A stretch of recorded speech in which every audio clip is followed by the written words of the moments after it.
we are here, and I'm about to do this video by myself because he's coming down with a cold, and I'm surely not getting one. But there's no and time he doesn't want to cover to his stop. mouth. We have to work. So Let's go. we're going to be going through with These this people video. need this information. Okay, so we are talking about all the questions that you need to know. I'm doing it by myself. Of What you is need the first to do. thing you need to do if you're thinking about selling your business? What is it? Tell them. What do they need to do? Okay, well, the first thing you need to do is not get sick. And do That's vitamin C, first of all. vitamin C, okay. And figure out what you need to do, what you need to personally do before. You need to figure out what you personally need to do and focus on in the business that's going to make it worth it. Is that what you're trying to say? Yes.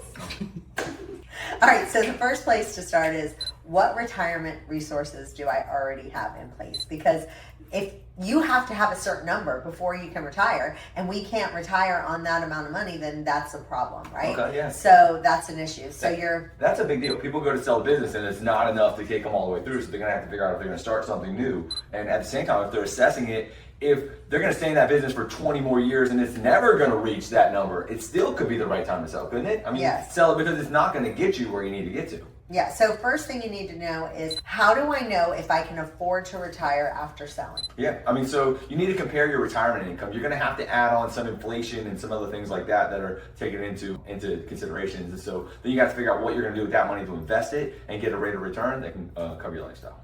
Yeah, so should I assume that the sale of my business is going to fund my retirement? The answer is no. So let's talk It could though, right? It could. Some people have $10 million, $20 million businesses. I mean, I think those people, they should be looking at that, because if they don't do it, their $10 million business, if a market shifts and they lose 20% of the business, they lose $2 million. That $2 million is a huge deal to what it could do for their retirement and the compound effect and the run rate. So let's just say it costs them $200,000 a year. Then $2 million is then 10 years worth of retirement. Yeah. And one of the things people ask me is, when should I start planning my exit? And I always say a lot sooner than you think, because the best people who get the most amount of money are the people who have plenty of time. That way, if you get an offer you don't like, you can say, screw you, I don't want to take that offer, right? Is this business or marriage advice?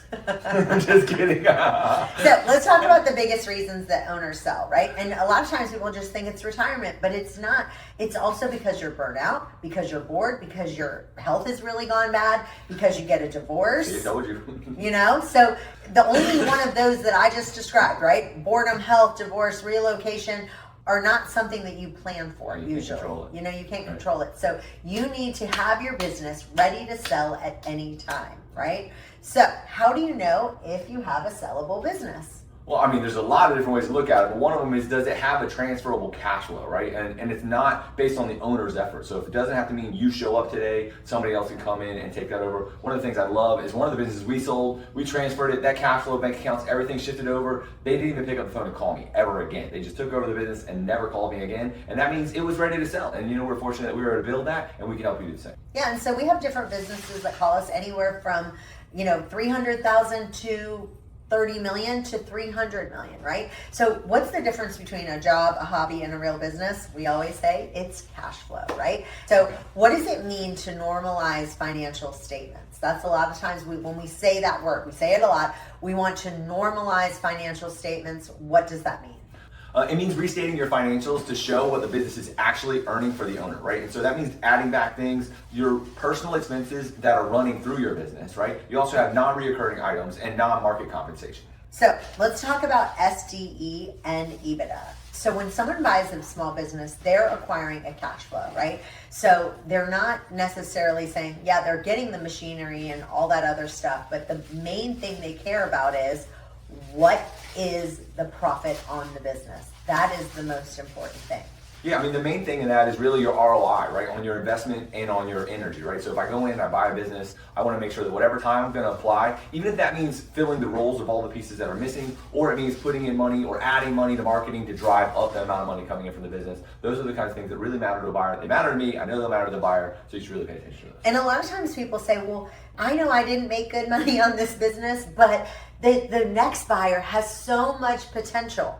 And here's my answer to that is, yes, sometimes there is some things where you say, yes, we look at the potential, but the truth is, if you could have made a lot of profit, then why didn't you already? Like, the proof is in the pudding. Like, you can say, yeah, but if you did this, and yeah, if you did this, and yeah, if you did this, and Right. you go, Why didn't well, you? why didn't you? Yeah, So and usually that's going to be bought at a discount for that reason, because if you don't go in and do that and make those changes, they're going to buy it knowing that it's going to take a lot of time, energy, effort, and finance usually to run the plays that you're talking about. yeah, so the next one is, what is goodwill, and when does a business actually have it? So can you, in an easy term, kind of explain what goodwill? Yeah, so I mean, goodwill is something that's non-tangible, right? So like a computer would be a hard asset, right? A building would be a hard asset. Once you turn over your client list, so if you've had Susie is on a subscription model over and over and over, that's going to be a subscription you're going to sell off. That's going to be part of your goodwill, right? And so if you have a client base, if you had agents in a real estate business, those things are going to become your goodwill assets, or your goodwill. Oh, hold on. Hello? Oh, gotta go.